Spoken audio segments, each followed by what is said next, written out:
From a fight perspective, we've got to take out their defences, we've got to take out their weapons, you know, their arms, their legs here, to get them to neutralise the control centre, to take out the control centre, which is the mind.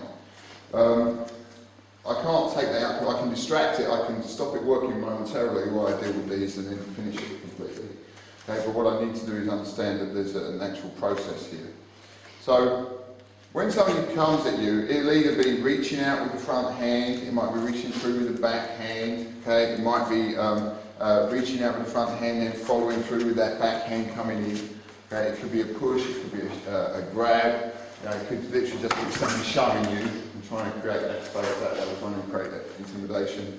So all of these things are fairly predictable, really, aren't they? It might be somebody coming in to grab you, and even if they're a grappler, they will come in and use fairly obvious cues to actually come into a position of gain some semblance of control.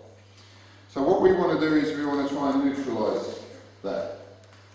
Ultimately, if somebody comes up and presents a guard bang, we've got to think about how we neutralise that. Once somebody's in that space, banging here, if they're waving their hand around at you out here, it doesn't really matter. As long as your hands are up, you've got a chance to do something about it. Once they get close enough to touch, we have to be able to do something to neutralise that threat.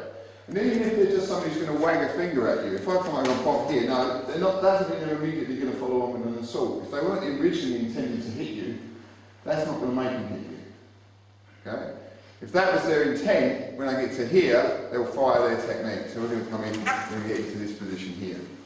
So what I want to do is I'm going to come into this, and John's going to come in and punch me with a pop here. So I'm going to imagine hitting the jaw.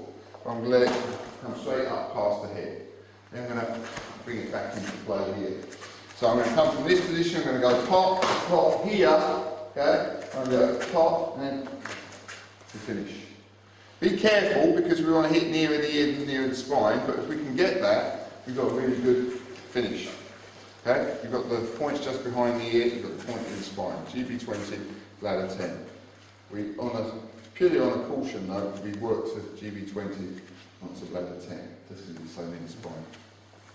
If you damage the cervical vertebrae, if you've got C1, basically top of C1 you've got something called the odontoid peg, which is where the skull articulates. Okay? If you damage that, you're going to damage the spinal cord, you're going to actually end up with somebody who's paralysed or dead. Okay? So we're going to come in from this position, we're going to come up, bang, pop from here, and if they're close enough, straight into that, and not bring their knee in, bang, and then into this position here. It's to pop the head forwards. So it's not a full-blown bang to take the head off, it's literally just to pop the head forwards so we can facilitate the movement. Once we've got to here, we can take them down this way, or we can come in and take them down this way. And we've got that movement in here again, so keep it locked up. Okay, hand high.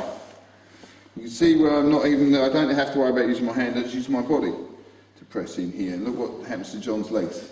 Interesting phenomenon, isn't it? So we've got, comes in from here, you'll pop in here, pop the knee if you need to. This is to get the hip moving. Come into this position. We can either finish him just like this, we can throw him, just flip him over if you want to. If you don't move, you just go pop, roll him over. Or you can walk him down, okay? Or we can switch into the arm here and take him down, okay? Yeah? So it gives us what we need here, okay? So we're going to try that a few times. Get the first bit. Comes in from here, going hit, hit, here, okay? Now from this position, you don't want to be off centre again. Remember we talked about connecting our circuit. If I'm here and I'm too far around, then John's actually got a better position than me. I want to be here, so I'm in a better position than John. Then that works for me. So it all boils down to our vectors again. Here and here. They're our parameters. Right? John's nice easy